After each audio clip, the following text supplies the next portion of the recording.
Because we need to finish at 5:15. So my role in this afternoon's closing plenary is to be just so excited that our speakers are with us. We have Dr. Keir Winesmith, who is joining us from the National Gallery. My job here is just to introduce Keir. He is the moderator for this panel, and he will then introduce our other guests. So Keir is really well known to people in GLAM, but like many of us in our field, we have a strange relationship with the Sisters of GLAM. We're kind of in that space, but we're also not. Now, I recently discovered how exciting the New Zealanders, in what an exciting way the New Zealanders define this sector as glamour, which includes marae and iwi. And so there's a lot we can learn from our sisters over the ditch, and I'm part of that community. But anyway, my focus here is on Keir. So Keir has a role as lead in the digital space at the National Gallery. That's a really big remit in Australia's preeminent art institution. Because the digital really matters when you've got a collection that has an astronomical dollar value and a huge responsibility to shepherd in quite a different way from the archives world, but you know, there are relationships. So I'm not going to take up our precious time with my words about Keir. I'm just going to invite him to step up to the podium and take over from this point. So. It's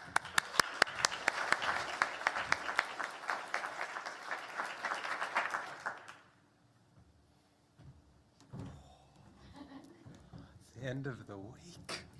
It's the end of the day. It's almost 5.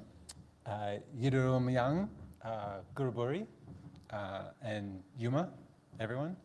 I use those 3 words, or those 3 phrases, after a long conversation with Bruce Johnson-McLean, who's the head of Indigenous Engagement, a Deputy Director at the National Gallery. And he uses 3 words, 3 sets of words, because they talk to the place that he's from, as an off-country Māori, and he talks to this place that we are now. And in talking with elders back in the place that I grew up, and kind of the edge of the Gadigal and the Darug country, Yiruumyang is sort of, in a way of saying, like, let's get started. And Guruburi is a Ngunnawal word, and a Ngambri word, and it kind of means, you know, I'm acknowledging that we're here together. And Yuma is a Ngunnawal word, and it means hello. It's like hi. And Jade is encouraging us to use it, and people like Auntie Bronwyn Penrith, who's been a real guide and mentor to me, or Uncle Jimmy Smith, says a lot. Like we all need to use the words. We all need to know what they mean, and we need to use them all of the time. And I think from Kirsten's talk to the present, I want to acknowledge that we are meeting on Ngunnawal country. There's many clans of the Ngunnawal, including the Ngambri and others. If you've been through Tuggeranong, that's a stolen word. If you've been through Belconnen, that's a stolen word. If you've travelled around the lake, that's a fake lake, turns out. And so if you spend any time in this country, in between those 2 hills, you're in this place that for thousands of generations has been a place where people have met and discussed, where people have eaten and shared food and shared water. And it's in that context that we do our work. And to extend that context in the present, I work at the National Gallery of Australia. The word national and Australia is a weird combo. We're a continent of many nations. The collection the National Gallery has, up until the NBN, was the 2nd most valuable thing in the federal government's arsenal. The first were those warships you land planes on. 2nd was our art. And now, unfortunately, the 2nd is the NBN and the 3rd is our art. But it's a different way to think about what we mean by value. Like, that's a raw replacement value. There's nothing replaceable about blue poles. There's nothing replaceable about the work of Albert Tucker or Namatjira. There's nothing replaceable about Emily Nwari's work, and that's why it's insured for so much money. So it's in that context that I think about value. It's in that context that I work. and I acknowledge as one of the employees of an institution that is the shepherd of the largest collection of Aboriginal and Torres Strait Islander work on Earth, and the most important single work in the Deluge collection, the Aboriginal Memorial, a set of 200 poles to regard and reflect on and talk about and own and be centred by 200 years of, genocide and theft. That's the environment that we're trying to create positive change and create work. So value has a lot of meaning, and archiving has a lot of meaning, and culture has a lot of meaning, and not all of them are understood, and not all of our perspectives line up. But we want to spend an hour with you, not in that place, but in all sorts of places. So instead of doing the kind of minute on Dennis and the minute on Fricka and the minute on Maggie, instead, I'm just going to say, in a minute, Richard Dennis, David Fricka and myself and Maggie spend some time together. But before we do that, to help frame where we are, to go beyond the acknowledgement that I'm able to do as a white guy in stolen lands, I'd like Maggie to introduce herself and talk about archives and truth-telling and data sovereignty as an extension of acknowledging her place and this place. And when she's finished, we will gather together on the stage, and I'm going to guide us through a discussion that I hope is fertile and I hope is challenging. So Maggie, over to you.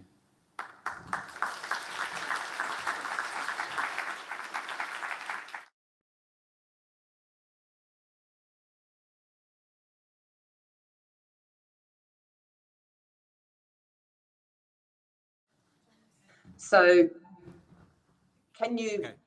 Do you mind just going from the beginning again? Apologies, we lost that. Okay, I'll do it again.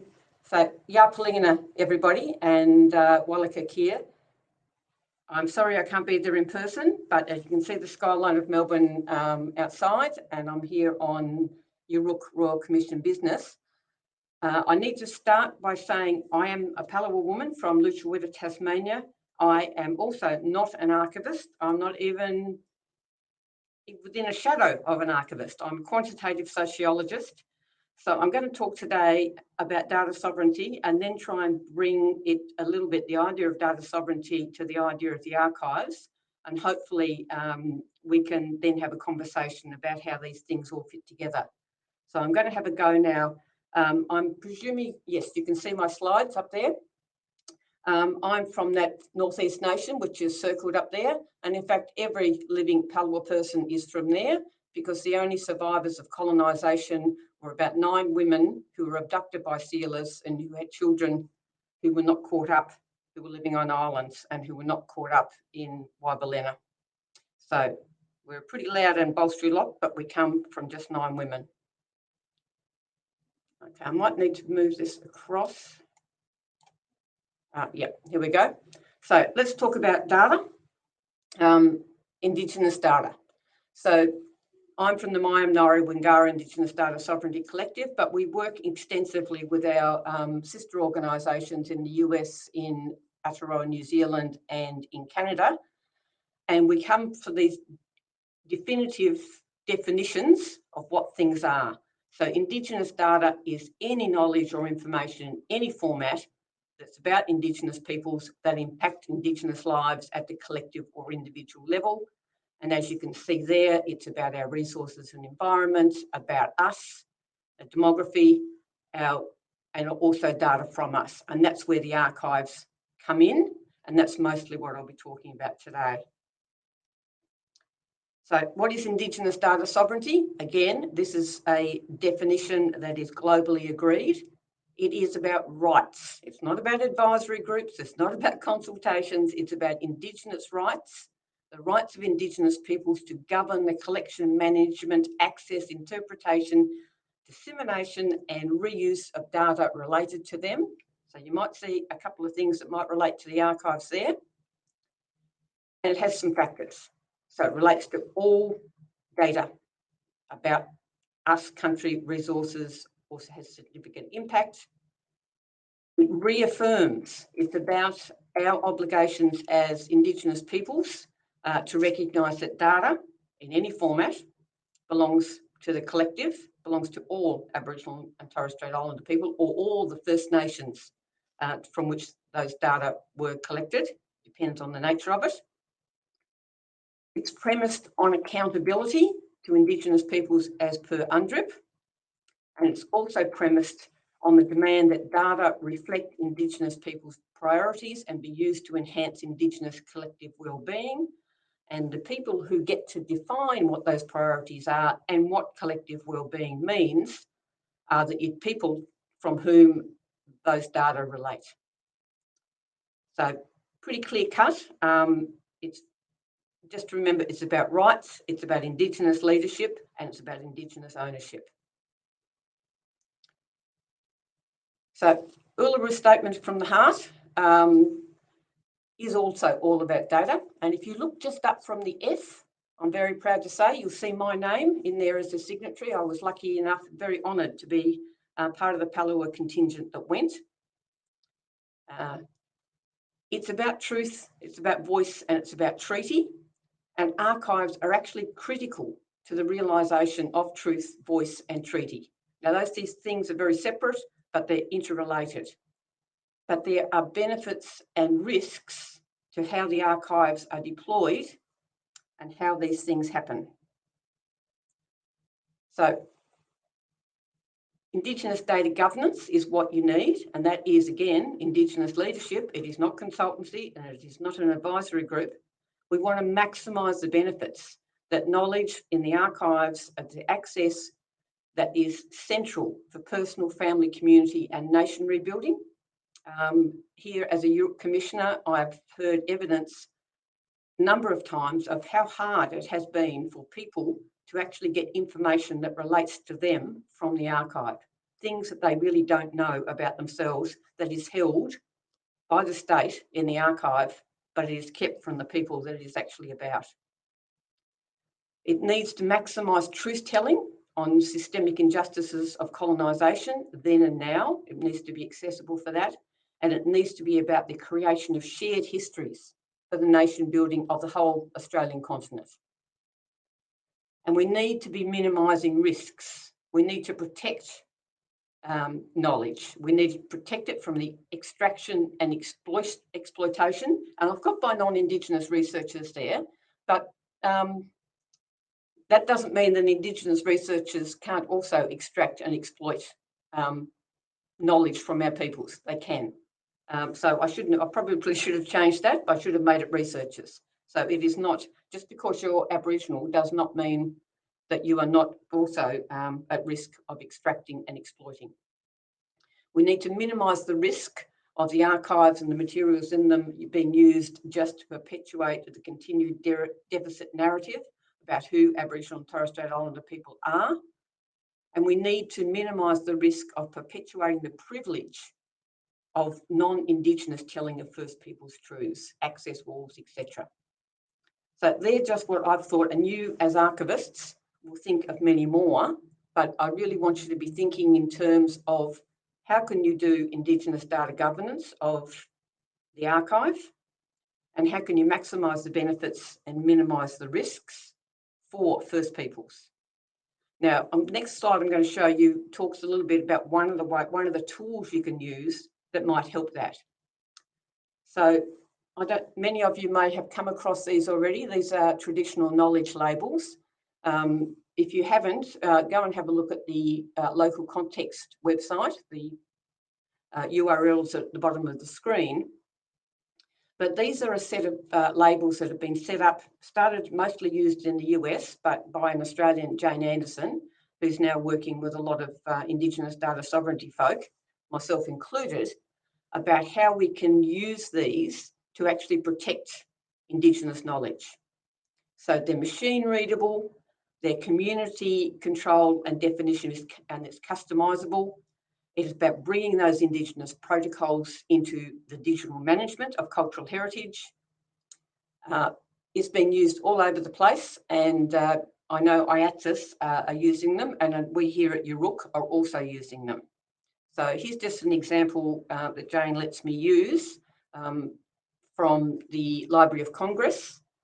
And you can see how this sort of entry for the Passamaquoddy war song, which normally would have just been talking about Maggie Walter, who actually recorded it, now has the traditional knowledge labels at the time, which gives the attribution, it gives the outreach purpose, and it says it's not commercial at the side. And if you go into each of these TK labels at the end, you will see more detail of what's actually required. So for those of you who are looking at ways, and I hope you all are, ways of making sure that the archives are culturally safe places for First Peoples and culturally safe places for our knowledges, TK labels is one tool you might use and think of using. Just really to finish off, we had a summit back in 2018. We're going to do another one in 2023 where we brought together 50 Aboriginal and Torres Strait Islander leaders from around Australia to come up with what we see as the things that we have a right to around data sovereignty. And that's about exercising control of the data ecosystem, data that is contextual and disaggregated, not so much in the archives, data that is relevant and empowers, data stewardship and structures that are accountable, and data that are protective and respects our individual and collective interests. So if you'd like to know more, just to finish that off, there's a couple of websites there. There's the Mayam-Ngari Wingara website, which just basically means good knowledge it's a combination of a Torres Strait word, a Palawa word, and a Dharawal word. And then the website for the Global Indigenous Data Alliance, of which Mayam-Ngari Wingara are part, and even then a link to a journal article we wrote back in 2020, looking at data sovereignty in the era of big data and open data. So thank you. That's my presentation, and I'm looking forward to the discussion. Walika, and a couple of books we've written, which I might say just before I finish, both of these are Indigenous Data Sovereignty and Policy, which I lead edited, and Indigenous Data Sovereignty. Indigenous Data Sovereignty, the first one's available free downloadable from ANU Press. Indigenous Data Sovereignty and Policy is from Routledge, and we've bought the rights so that you can go in there and you can actually take the whole book, but you'll have to be very wary as you run around the website because Routledge try and just offer you chapters. So please have a look, please read more, and let's have a conversation. Walika.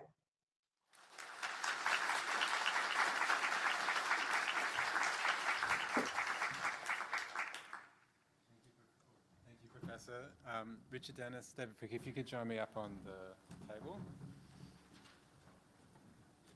And I think we're going to change it so that you're not staring into a bright light. I think James is going to sort that out. So I might stand here just for a minute just to start us off, and then I'm going to come and join you. So the first thing I'd like to ask, and I'm going to start with you, David, as a word of warning, what Professor Walter showed us then was something that works.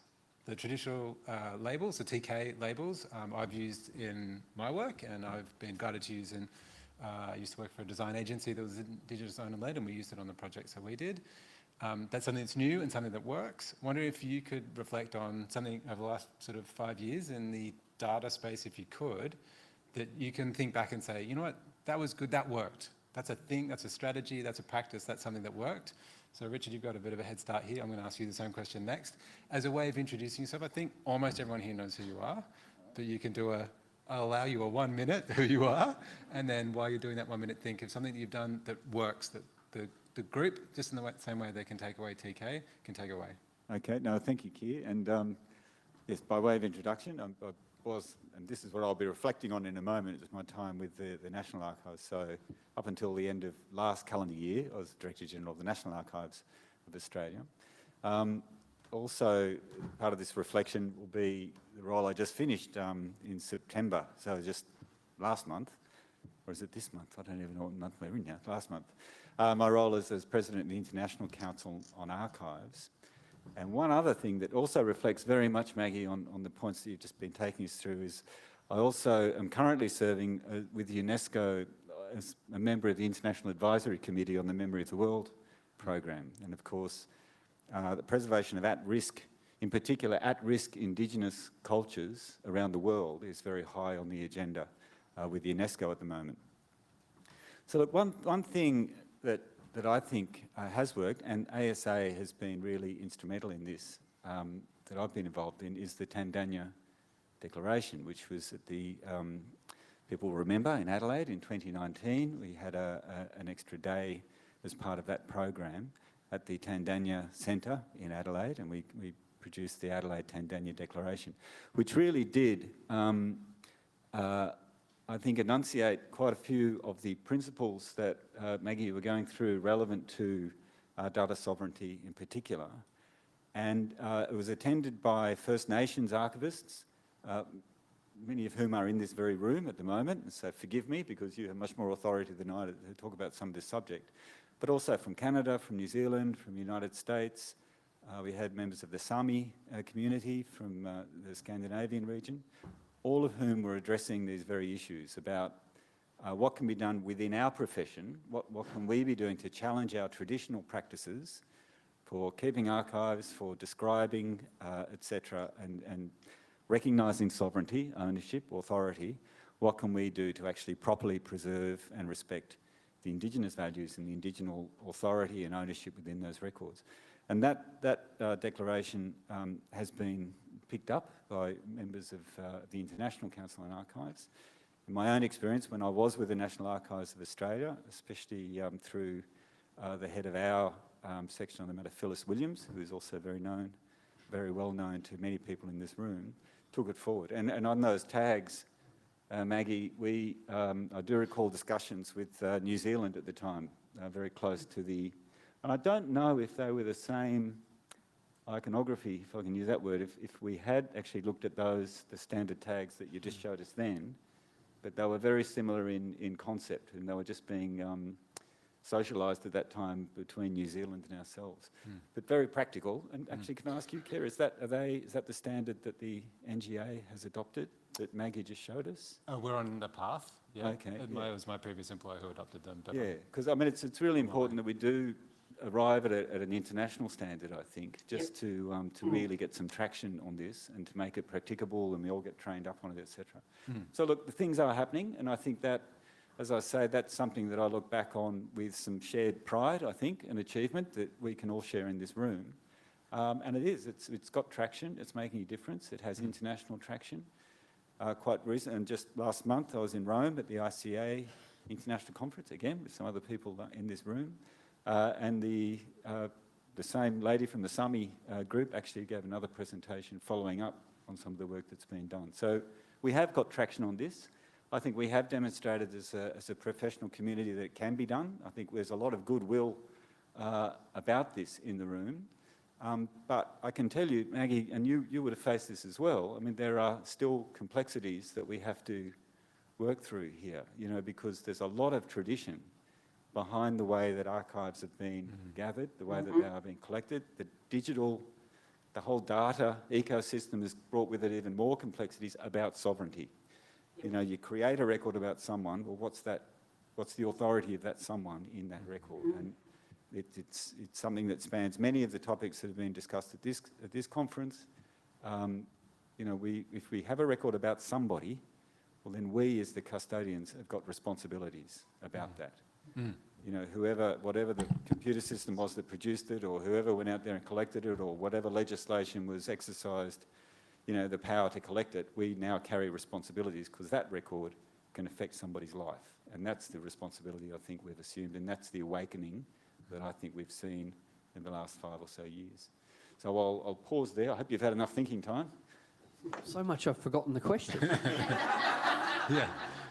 So Richard Dennis, if you could do the 1 minute introduction of yourself, get it 30. Okay. And then the way you're going to end it is you're going to go in and give us something that relates to data, relates to archives that you're doing at the moment, or have done recently, or you've seen that works. Okay. So my name's Richard Dennis. I'm the Executive Director of a think tank called the Australia Institute. I'm an escapee from academia, been in and out of Parliament House as an advisor a few times. I write, I research, I use archives, I use freedom of information, I ask other people to use the oppressive power of the state to collect information on my behalf at times, which is a privilege. right? What information gets collected? What information gets demanded from the public sector by the Senate? Well, the stuff it asks for, hopefully. You know, they often don't answer, but we could talk about FOI. So anyway, I'm a researcher and former academic and run a think tank designed to try and change policy based on research. And of course, you know, having access to information is crucial. But increasingly in my field of work, information that was once widely available has vanished. People often talk about the dangers of outsourcing of, you know, work to consultants in the public sector, and people usually focus on the cost. Yeah, that's scandalous, but what's really scandalous is there's no archive of it anymore. It's gone. You can't FOI it. The Senate can't do a return to order. The Senate or the House can't call public servants before them. It's all gone. And this is not an accident. I would argue that's the key design principle. Right? And again, it's a mistake to focus on the money. Oh, it's expensive paying consultants. Well, it's not the politicians' money. Right? They know it's expensive. They also know it's not theirs. But they know that the decision-making process has just been made entirely opaque. Who was consulted with? Don't have to tell you. And does, Were there earlier drafts of this? No, that's commercial in confidence. Right? So we are, and freedom of information is just a joke. If people want to ask me about some heinous examples, I'll give them too. But people break the law systematically. And when we paid Barnaby Joyce $700,000 as drought envoy, $700,000 as drought envoy, he texted the Prime Minister the report. He texted it, but the Prime Minister was too busy. I'm not kidding. Was too busy to ever share that $700,000 report from his phone with us.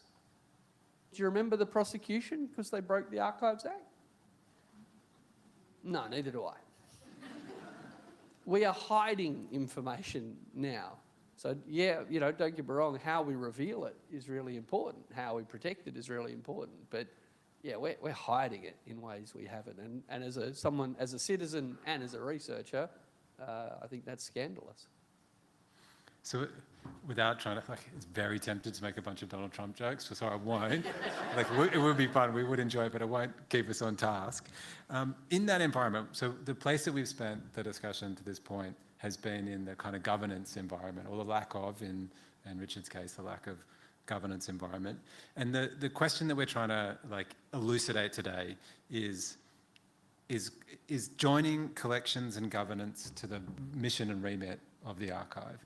And I wonder, maybe back to you, David, or Professor Walter, if you'd like to jump in, thinking of it as a spectrum of activities, knowing that it's quite a blurry spectrum of activities that falls between something like a gallery performance sort of environment all the way through to holding government to account.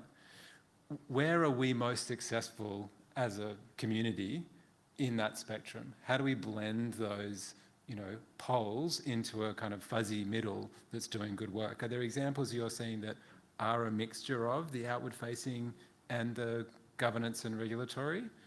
I know that we feel almost some of the sector actually gets bounced around machinery of government between those poles to a certain degree. Could you reflect on that? And then I'm going to ask Professor Walter. Yeah, look, I think, it's just reflecting on your observations as well. There's one thing that I would observe, and it does go to the lack of respect, if you like, for the official record that we see in many institutions, many of our national institutions. On that spectrum, there's what the general public, what civil society needs out of an institution like an archives. For the good of the people, for the good of society, as a resource to develop, from which we develop a collective memory, a sense of identity, etc., a source from which we enjoy our rights and entitlements.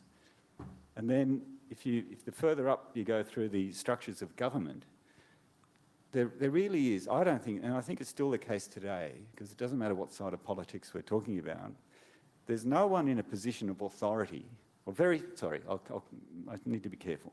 There are very, very few people in a position of authority in government that think it's a good idea to release a government record. You know, and we talk about value and impact, etc., because there's a lot.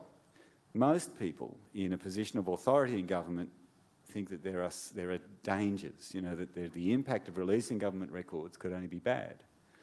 And that's that spectrum. You know, so at the one end of the spectrum we have, you know, the Australian public who are desperate. You know, whatever sector of the, you know, whatever community, whatever sector, and again, Maggie, you pointed to the difficulties of First Nations Australians to actually get the information about themselves. We had presentations earlier today talking about care leavers trying to reclaim their life, you know, through access to records and difficulties that are faced. So there's a constant cry for more and more access to records, which means keeping them in the first place. But really, if you look in the upper echelons of power, you know, the most important thing to anybody in government, a politician in government, the most important thing, as we know, is winning the next election. And so everything, you know, that you take to government is going to be first and foremost looked through that lens. You know, will this help or hinder my victory at the next election? And so that's the spectrum, and that's the tension that we work within. I think at one end, is this going to serve the political needs of whoever is in government at the moment? And is this being a plaything of whoever is in opposition at the moment, or in the crossbenchers? You know, if Rex Patrick, you know, for example, is, you know, he's got a sort of a he's still hard at work, actually, a good senator. With our help. Yes, exactly. So there are, you know, the crossbenchers, opposition, government. You know, there's always that tension there, but that's for a political purpose. That's in order to somehow win or make sure somebody loses the next election. But yeah, that other end of the spectrum is, well, what are we doing as a national institution? You know, what are we doing as a social service? What are we doing to fulfil the social contract between the state, you know, and the people? And I think that's the tension that we always face, and that's the balance that we're always trying to strike. Before I go to you, Richard, Maggie, Professor Walter, would you like to jump in? Look, I would. I think there's a couple of things there that are relevant. The archives aren't just a historical record, they're personal. And that is at one level. But at the same time, we've got things happening like the Data Transparency Act that just went through in June, where data are being shared openly, and there is absolutely no consideration of Indigenous community and Indigenous people's needs in that, despite them promising that we would have.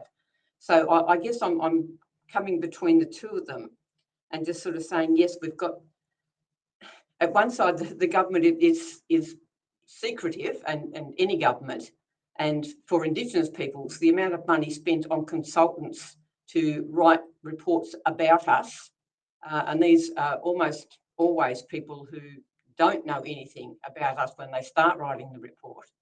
And then that is not, we never see those records, we never see those reports, we don't know who's been given what, but we get the policy and the harm that comes with that as a result of it. And on the other side, we have this completely open slather now of administrative records from all government departments, with the idea that somehow if you just let researchers from around the world just plough on in, magical policy solutions will appear.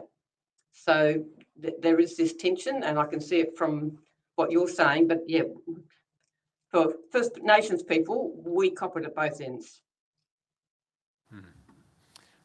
I'm about to ask you something, Richard, but I realised I didn't ask myself the question, what is working? And so I'll answer on behalf of Nick Mitrovic, the director of the National Gallery. He's got this thing he says to me a lot, which is we're using transparency as a content strategy. So we have some work in the National Gallery's collection that we shouldn't have. Someone stole it and they sold it illegally to us. We bought it or we were given it, and we shouldn't have it. It actually belongs to the people of India or the people of Indonesia, or the communities that it was stolen from in the first place. And his approach to that is give it back, and publishing, you're going to give it back before you get FOIA'd.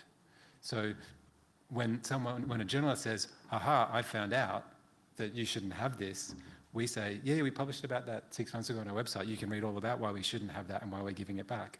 And then they're kind of bored because there's no gotcha there, so they move on to something else. So I'm channeling him to answer on his behalf, but it has really worked. Like the volume of stuff around that has dropped because we're giving it away, and it's easy to give it away when you're doing the morally right thing. It's the cover up almost always that's the danger.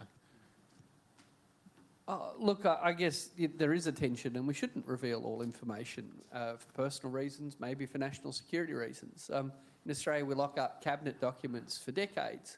Anyone know how long they lock them up for in New Zealand? Yeah, a week. A week. And I've been teaching economics for 25 years. The last 15 or 20, I teach a lot of policy courses, often to mixed groups of Australians and New Zealanders. And I always ask the New Zealanders to be quiet. I say, can an Australian public servant explain to me why we have to keep it all for decades? And they make complete fools of themselves. And then I say, would a New Zealander like to comment? And they say, well, no, because, it's all this frank and fearless nonsense from the Australians. And the New Zealanders say, no, it's the opposite. When I write a brief to the minister, I know it'll be out in 5 days' time. It will be frank. No, think about it. It will be fearless because anyone could read it, including interested parties, expert citizens, and say, my God, did Cabinet make a decision based on this nonsense? No, it empowers the public servant because they're like, Minister, I can't gild the lily for you. I can't help convince Cabinet that your crap idea is a good one. Because if I do, within a week of the Cabinet meeting, the whole country will know that I cherry-picked some data, found the right expert, and ignored all dissenting views. So we've... Sorry, this would never happen in Australia, of course. Right. So, but we've actually turned authoritarianism into essential to democracy. And it is not uniquely Australian, but it is not common in democracies to do this kind of crazy stuff. Right? And the idea that without the secrecy there couldn't be good policy making, that's just hiding other people's embarrassment. So here we are revealing some people's intimate secrets, letting people from around the world with no context analyse Australian data and draw bizarre conclusions from it while covering up the embarrassing decision-making of our representatives who have more access to advice than any archivist or Indigenous researcher. It's not an accident. It's the end of the week. It's the end of the conference. We're all in. The thing I wanted to ask about next, and I'm going to ask all three of you, and the place that we're going to play next is about use. So the step after value, or the step maybe before value, is use. Who's using it and for what? So in the context of my workplace, the Research Library and Archive is used extensively by people who want to understand Australian artists and their role in contemporary society. We have the best collection of ephemera about Australian artists, and so people all the time, so the users for the most part are experts. What the National Archive is doing, and what many of the people in the room are doing, are working on projects that have a mixture of expert, non-expert and general public uses. And to Richard's point, maybe the general public being able to see more of our storytelling that we tell about ourselves would help us be better at it. I'm curious about, when you think about the use of the archives that you're entrusted with, that you're driving, what do you have in your head? What are your goals for use? David, do you want to start us off? Yeah, and I think, like archives in general, what I suppose distinguishes archival collections from, say, museums, art museums or other museums, is I suppose that, museums are about, sort of show it starts with engagement, with the public to some extent. Archives are about collecting, vast volumes of typically documentary evidence of transactions, in the hope that, not in the hope that, with the expectation that at some point in the future, there may be some requirement or some interest in examining, a series of records to find, evidence or to research something. And So it's that sort of ratio of the size of collection to the amount of usage, which I think distinguishes archives. So you have huge collections with very low levels of use and typically quite specialist users. There are, you know, and also the reasons that you know, the general public would use archives, it's either, you know, something specific about myself, about sort of family history, for example, typically I'm saying, or otherwise a historian doing a grand piece of research. And so use is, you know, it's sort of, I get the feeling that other collecting institutions, other memory institutions, if you like, can sort of think about use while the acquisition is going on. Whereas archives, we can't imagine what the use is going to be in the future. So you're collecting this stuff because it's within some sort of a, you know, a macro appraisal of, you know, what should be kept, without any idea of whether it's going to be used next year or 10 years from now or 100 years or 1,000 years from now.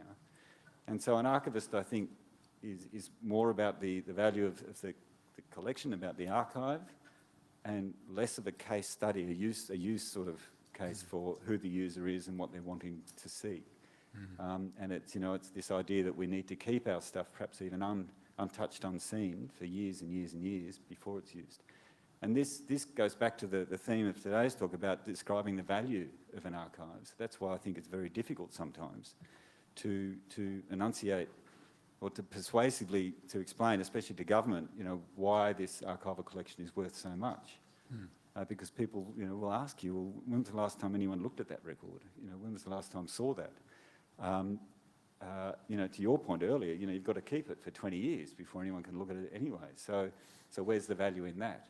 And we come up with, you know, financial evaluations of the collections, and they, you know, are also in the billions of dollars.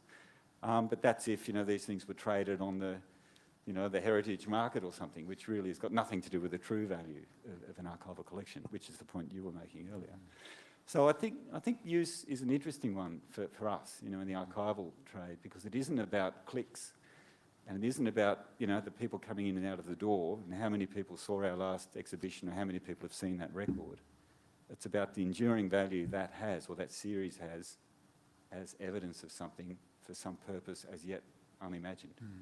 So it's a weird one, and it also comes back to, again, Maggie, your opening remarks. It's about keeping it there as almost like an archaeological layer. It's about, this is a foundation for a culture that we might not even realise today. It may take another few generations before our descendants actually look at this stuff and realise something important about our culture, about our past, and make some decisions about our future. It's only when you do the core drilling through the archive and pull it up decades later, you can see those layers and be able to tell a meta story. Who does? I think we can go further though. So I want to go further, and maybe I'll go to you now, Professor Walter. I want to go further into investing in understanding use, investing in understanding those audiences that are going to take the archive and make it valuable to Australia. I can see how Richard takes the archive and turns it into policy, or a journalist takes the archive and turns it into a story. But maybe from a First Nations perspective, Professor, how do we invest in the use and invest in that audience and agency for them to create culture on top of the culture we're collecting as we do this archiving? Look, First Nations people approach to the archives and use of the archives is going to be different. The archives are the record of colonisation, both as a structure and a process. I'm here now in the role of truth-telling for the state of Victoria, and we need the archive to tell us the truth of what happened, how colonisation and dispossession occurred in the past and how it's still occurring now. I've got some feedback, but I'll continue on. And First Nations communities not just need that archive to tell their own stories, because their own stories have been taken from them. What happened in that place? What happened to those people? How did they end up living in shanties on the riverbank? What has happened? What happened with the taking of their children? Who made those decisions? How did it all happen?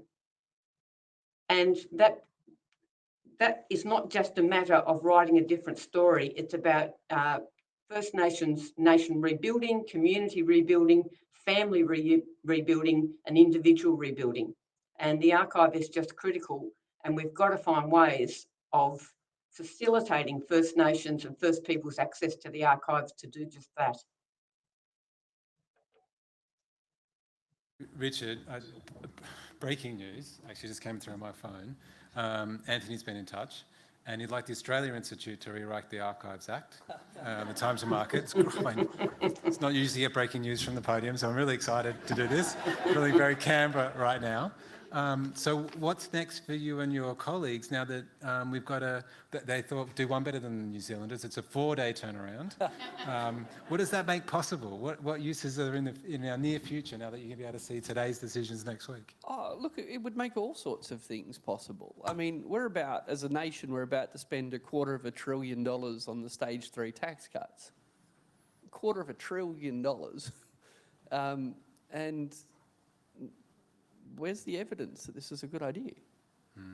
I have to wait 20 years before I can say there's none. No, I'm telling you now, there's none. Right? This is my shtick. I'm a macroeconomist, I'm a macroeconomic modeler by training. I know that there's no evidence to support this. But I will have to wait decades to do an I told you so. So why shouldn't we know now what the evidence behind that decision was? Why should we wait decades to figure out that the AUKUS decision was primarily a decision designed to wedge Labor in the lead up to an election? Right? Another $250 billion decision made to radically change our defence policy and foreign policy by a government that few people would describe as process-oriented, right, made in the lead up to an election where the Liberals clearly hoped at the time Labor would oppose it. That was the point of the nuclear subs, in case you missed it, right? It was to propose them so that Labor would oppose them, and then they could go to the election saying, we're strong on defence, and the opposition just went, no, fine, we'll have them, $250 billion, no problem, yep, let's go the nukes. That's why now we've stuck with them. And it'll take decades. And by the way, we probably won't even see that in decades because we won't have built them yet. Right? And it'll still be commercial in confidence or national security. Right? We will hide the shame of that. The Australia Institute had to help underwrite Rex Patrick's latest FOI request, right? Because of the punitive use of costs, right, for citizens to use the FOI Act. You know, so we had to help him underwrite because they were basically saying, well, if you lose your court case to get access to what you're clearly entitled to, you'll be up for $35,000 worth of costs. Right? This is our country. This is our democracy at work. I've put in freedom of information requests for documents I already had to be told they don't exist by public servants who are so living in fear of the Freedom of Information Act ever actually being used, let alone the Public Service Act. So, yeah, I think we'd need to change more than the Archives Act. We would actually need a public service, a body politic, and a media that took abusing those obligations seriously. But yeah, what we would know is what's going on and why. And by the way, if they're proud of the tax cuts, why are they hiding the info? If they're proud of the subs, like if they're good decisions, wouldn't releasing the information help make their case? Maybe. David? Now, we've been very good friends up until now. I mean, I think Australia is well served by, well served, I shouldn't say that. I think the FOI legislation that we have in Australia is actually pretty good. The exemptions under FOI, I think, are quite reasonable. Where I think we fall down badly in Australia, certainly in the Commonwealth Public Service, is that I think it is true. I think there's a culture that abuses FOI, that, procrastinates and delays and all the rest of it. And I've said that in the public record many times. And I agree with what you were saying earlier, that public servants, as a matter of professional pride, they should be proud of the records that they, I should say, not being one anymore, but that public servants create. If you're a professional, you should be absolutely take professional pride in these records that you've done, the decision that you've done, and you should welcome scrutiny and openness. But of course, my earlier comments are that the further up management you get, the less that attractive that looks.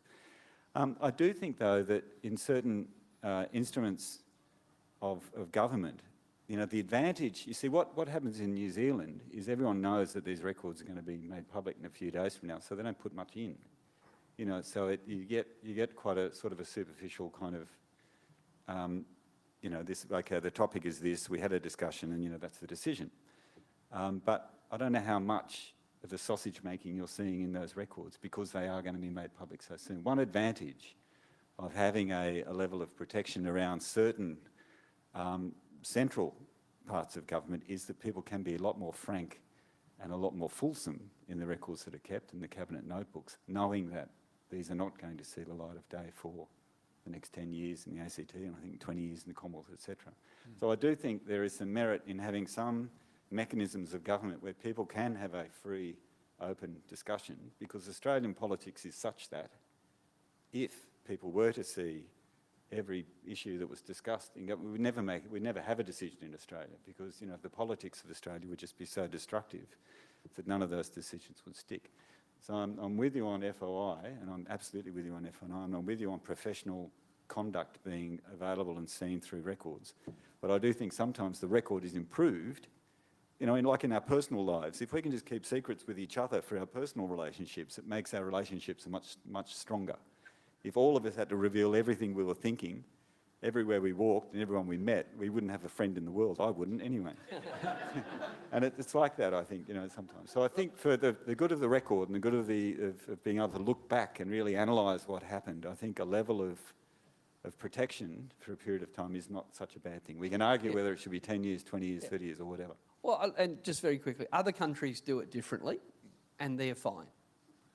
They still can make decisions. And you're right about Australian politics, but I'd flip that on its head and say, I think our secrecy has made our politics worse. Because we pretend that different ministers go to cabinet with different proposals, because we hide the fact that they obviously disagreed with each other, and then they all just come out and say, no, there's only one true answer and we always agreed with it, we then make these tiny little leaks of information seem important. Right? Because they're the only glimpse we get into the fact that humans in cabinet disagreed with each other on a decision. Whereas when you have a body politic that takes for granted that of course the industry minister and the environment minister disagreed on something, it'd be a bit weird if they didn't, and that cabinet had come up with a decision that took both. You see what I'm saying? So you're right, in Australia, oh, you know, my God, there's a leak that one minister disagreed with another, hold the front page. Don't you think that's why our democracy's a bit crap? No, because we actually think that disagreement is embarrassing, because we think that two people came to a conclusion at a different pace, or so that the secrecy actually makes the disagreement more interesting. And again, you know, there's no right answer, I agree, but other countries are far less secretive than us. So we're going to put, this is great, and I could stay a long time here, being a bit of a politics nerd, but I'm also mindful that it's been a long week, it's been a long couple of days, sorry, and I want to make sure that there's space for the audience to ask the panel. So the places that we've gone so far, which I'm just going to do while you're thinking of the question that you want to ask, and remember, and this is particularly 3 white guys up on stage at the moment, so I read the white guys in the audience, my eyes are on you. Questions and statements and not questions and will not be tolerated. Okay, so just being clear about that. So we're looking for questions for the panel. I will keep going until I see a hand up in the background. So we've got about almost exactly 15 minutes, and so I want to get something from the crowd to mix into the space we've inhabited here. And while we're doing that, actually, maybe I was told to try and land exactly at 5 and go to the crowd, and I've done that. So no, you go. 2, 3, go.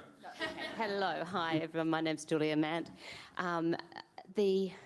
I guess I'm framing a question because it was a little challenging moment. I'm thinking about this balance between, a vast bulk of personal information in records versus this ever-increasing concern by the public about personal information being available and in records, and how you balance that out, because certainly, David, you've reflected that a great use, and certainly Professor as well, you know, the importance of that personal record and how it's accessed is critical, but making sure it's there and available, and therefore, you know, being collected, and then how you're balancing those closed access versus open periods. So some sort of a question that is not a statement, it's certainly open, but interesting to reflect on that, please. Well, I think if I can go first, because I'm sure Maggie wanted to comment on this as well. I think, yeah, it's of major importance that we distinguish between archiving and privacy. You know, that, and I know we've all got to keep saying this. It's so vitally important that we don't forget people. You know, that everyone that's lived before us is just as important as we are, and just as important as the people that haven't been born yet. And so those opportunities we have to remember people, I think, should not be lost. But of course, you know, we've discussed in these fora that we've held together, you know, some of these memories are just wrong. You know, they're records of recording falsehoods about people. You know, what do you do about that? Some of those memories are quite painful, you know, and have intergenerational hurt, etc., that can be suffered.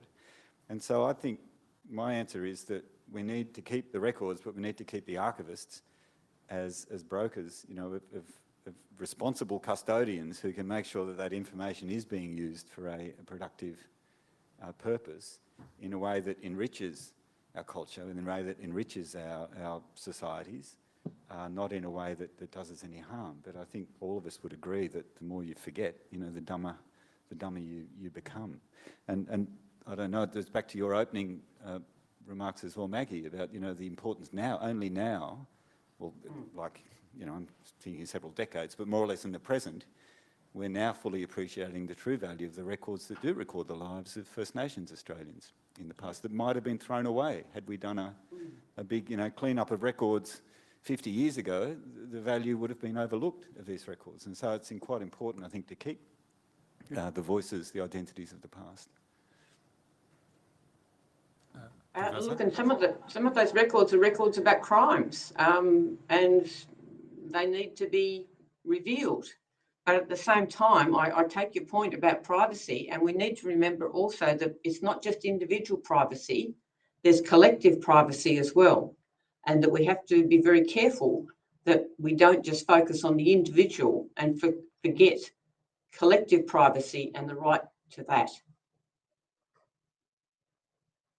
Really hard to have collective privacy in a, you know, everything's digital and everything's hackable and everything's findable kind of way. Having agency in a low privacy environment is complex.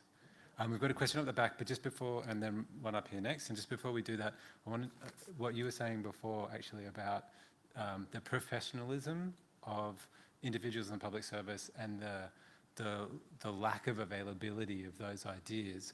I just want to reflect on something that happened to me recently that is really stuck in my mind.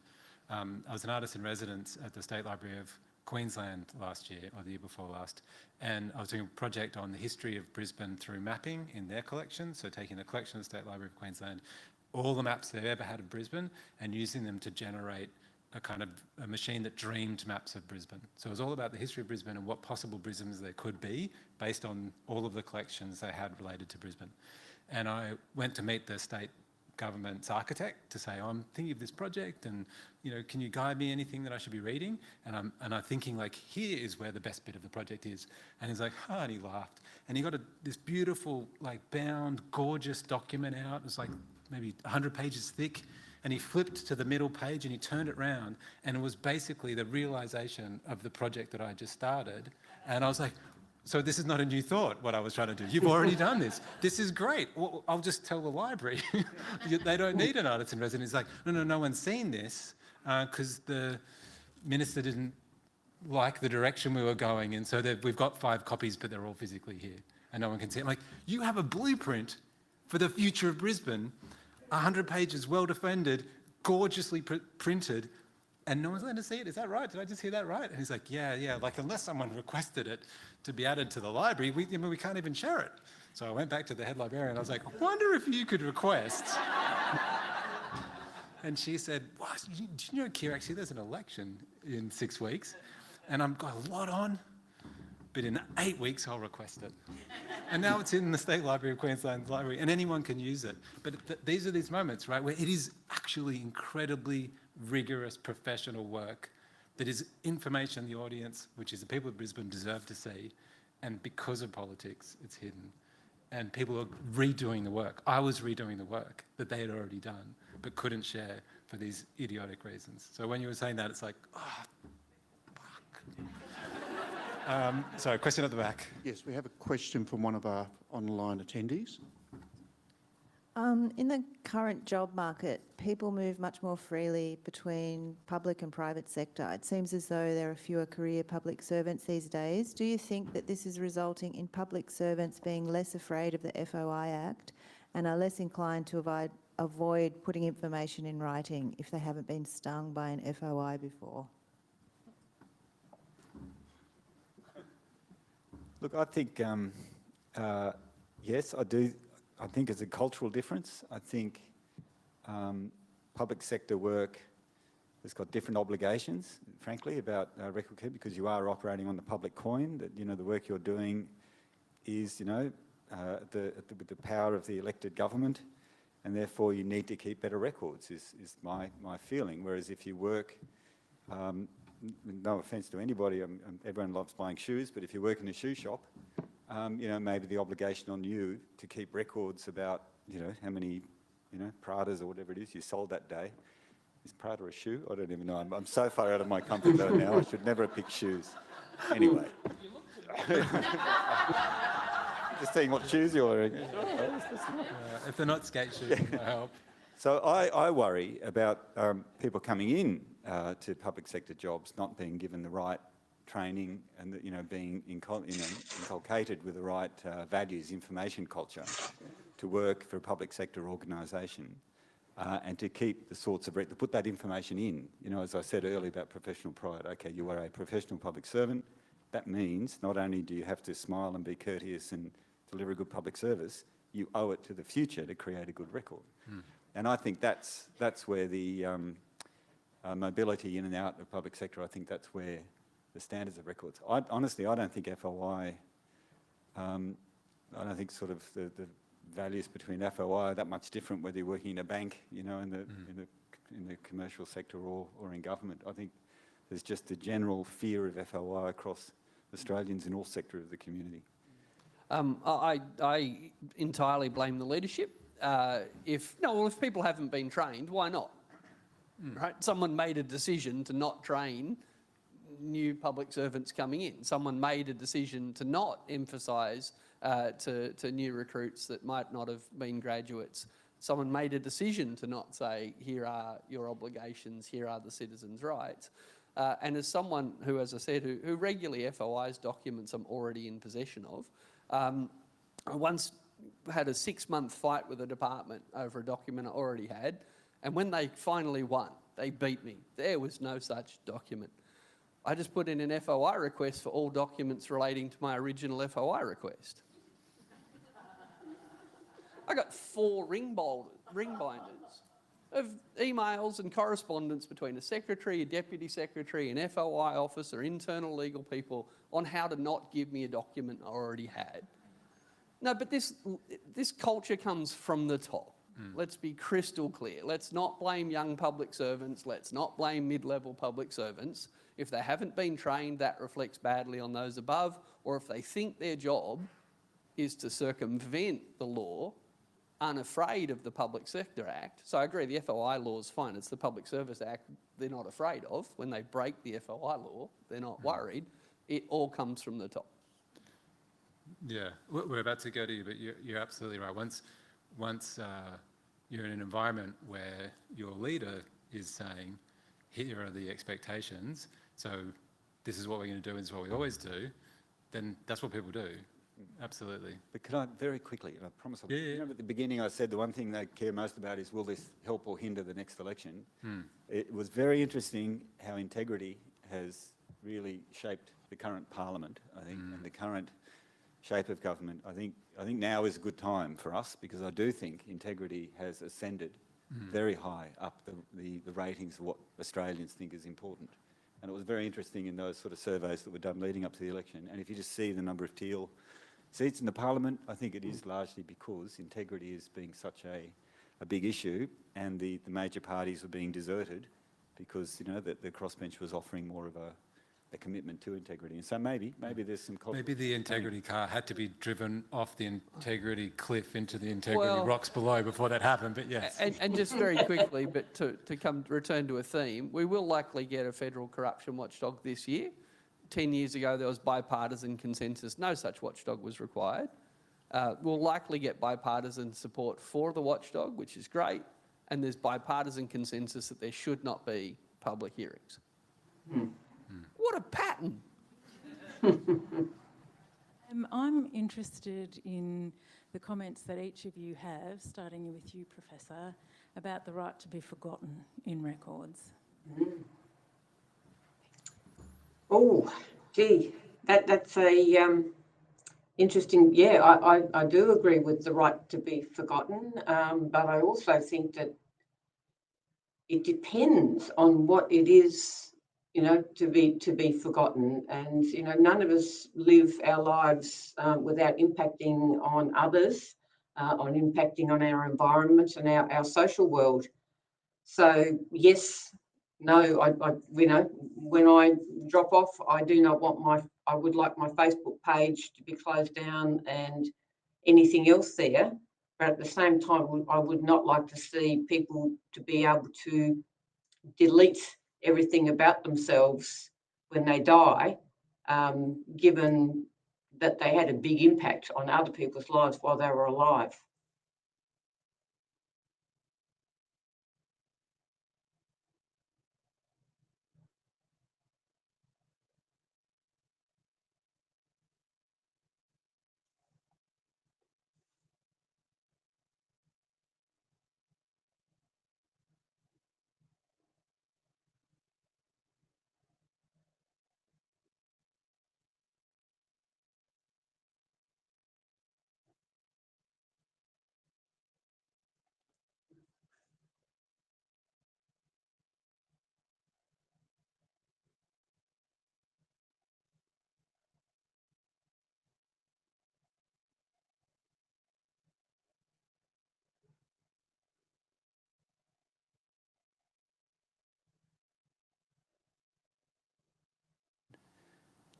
I just don't think it's feasible or right to then say, okay, that can only be remembered for a fixed amount of time, and then it should be forgotten.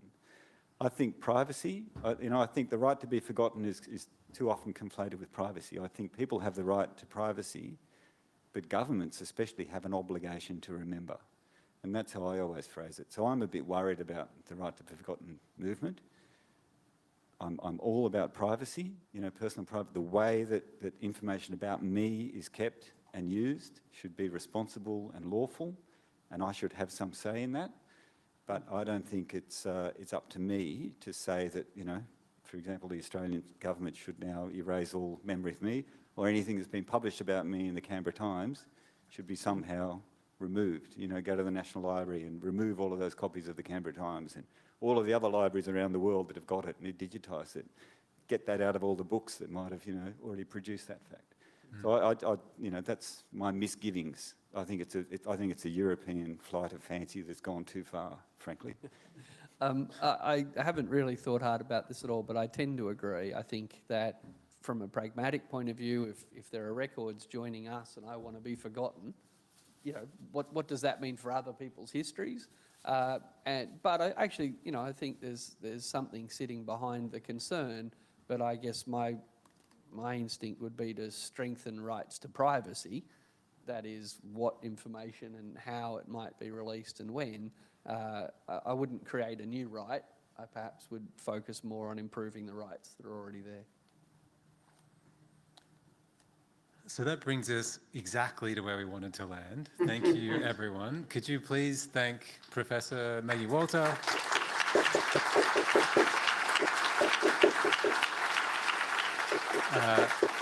let's do it this way. Could you also thank Professor David Fricke? Could you thank Professor Emeritus Richard Dennis?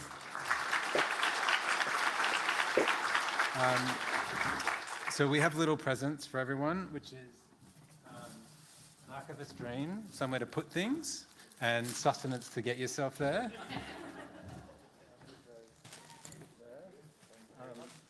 And if anyone's going to Melbourne, come and see Nicole or Louise, and you can take Professor Maggie Walters down to her. Okay. Yes, please. Yeah, I'm keeping my chocolates. We're right on 5:15, and I know you're keen to head up, but there's a really exciting program to head us off. So Nicole Laurent is going to close this space for us today. And thank you for having me. I've really enjoyed the conversation. Thanks very much.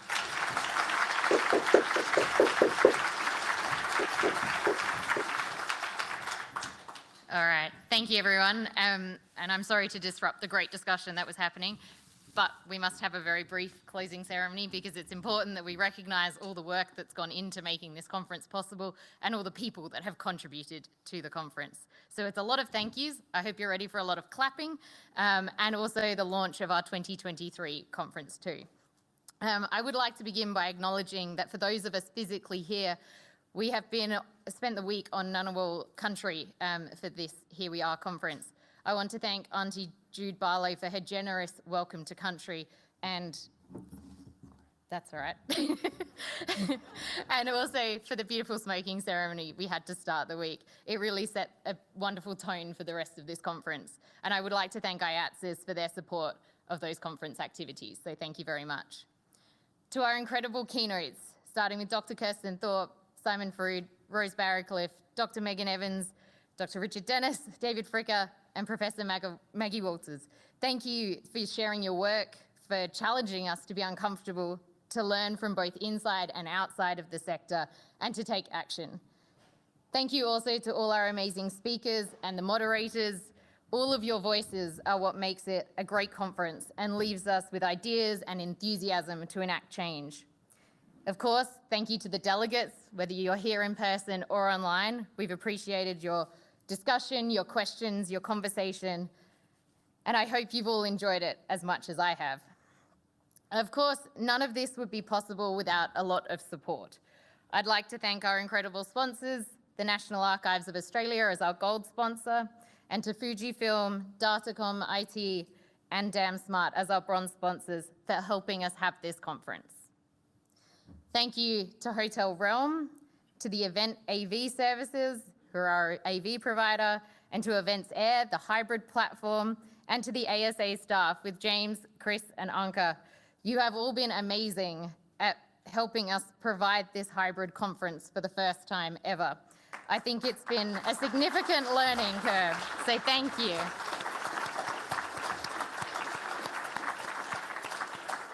I think we have many lessons for next year, but we're so appreciative that we've been able to deliver, so thank you. But of course, onto our conference committees, the ones who've brought everything together. So the program committee consisted of Dr. Louise Curran, Fiona Blackburn, and Stephen York. And we have them to thank for this excellent program, which highlighted where we are, how far we have come, and plenty of thoughts on where we can, should, are, could be going, I think, to be fair. And our conference committee have been working on the logistics of all these additional aspects for hybrid as well, and it has not been a small task. And we did commence the conference with two co-conveners in Amanda Diedrichs and Abby Torrell, and unfortunately Amanda had to step away about a month ago, and it has left Abby to solo convene for the final hurdle. But with the support of some amazing committee members in Lisa Joseph, Kylie Maloney, Craig Beryl, and Stuart Bennington. So please join me in thanking them and also our amazing volunteers for the week, Athea Rodricks, Deborah Lee Talbot, Ruth Waite, Annie Rose Simpson, Morgan Flack, and Melissa Corrie. So I'd like them all to stand up so that we can all see them and thank them.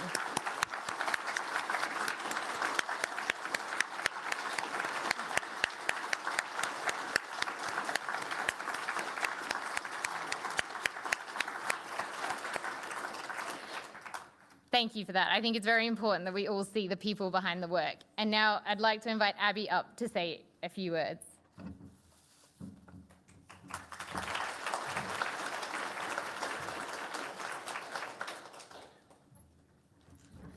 Thanks, Nicola. This is as intimidating as it was the first time round. No, just on behalf of the conference committee, and again, I want to thank my fellow committee members. We did just want to thank ASA Council, in particular Nicola, who did convince me to do this. Hannah Hibbard, Deb Legault, and Susanna as well. But also we really did want to give a massive thank you to Chris Mosley-Barker, ASA Comms and Social Media, James Poley, ASA General Manager, and to Anke Brandt, ASA Administration Extraordinaire, especially to James and Anke, who I've worked with a lot.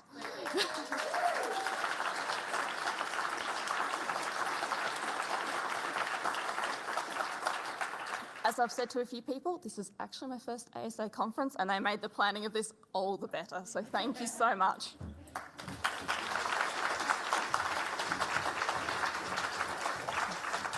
And it was a great day when I got Abby to agree to be a co-convener because she's done an excellent job. So thank you very much, Abby, as well.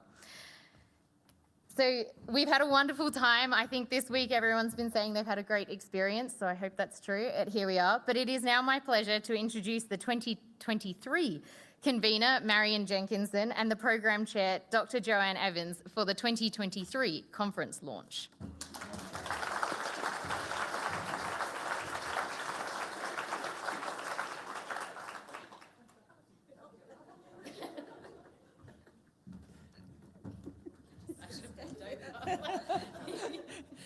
Joanne's standing here looking pretty and holding my hand.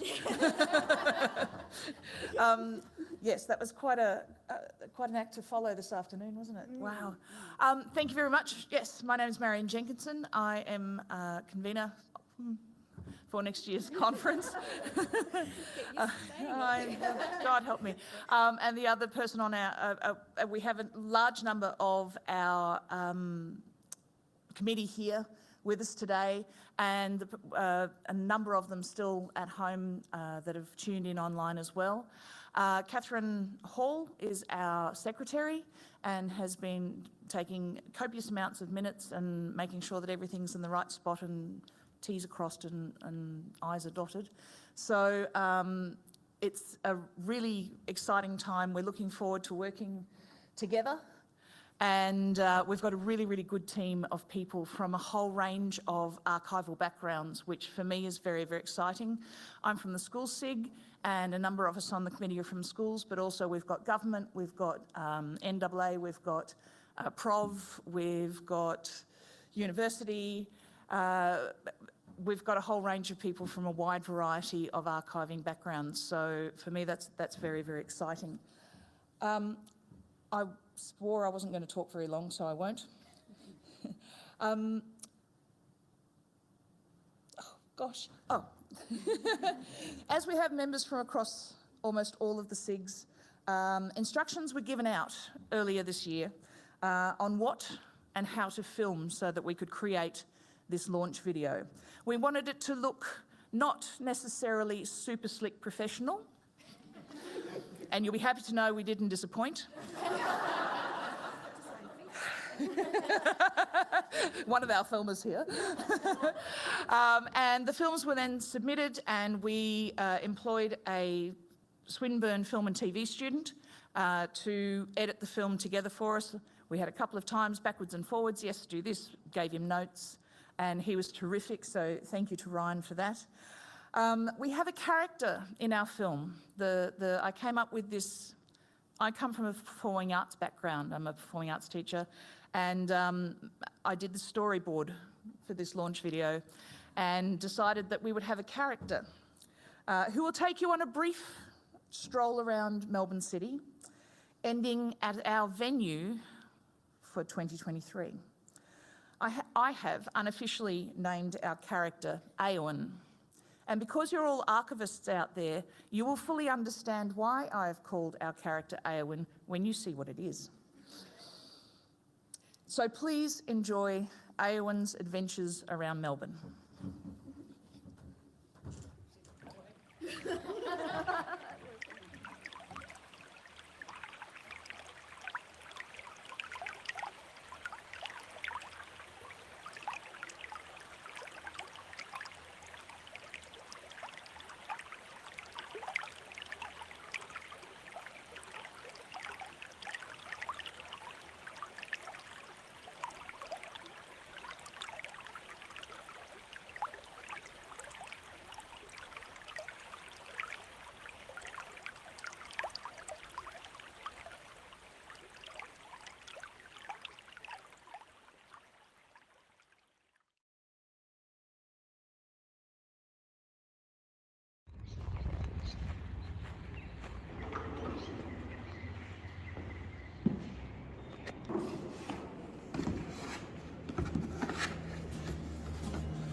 That was exciting. I had not seen that before either.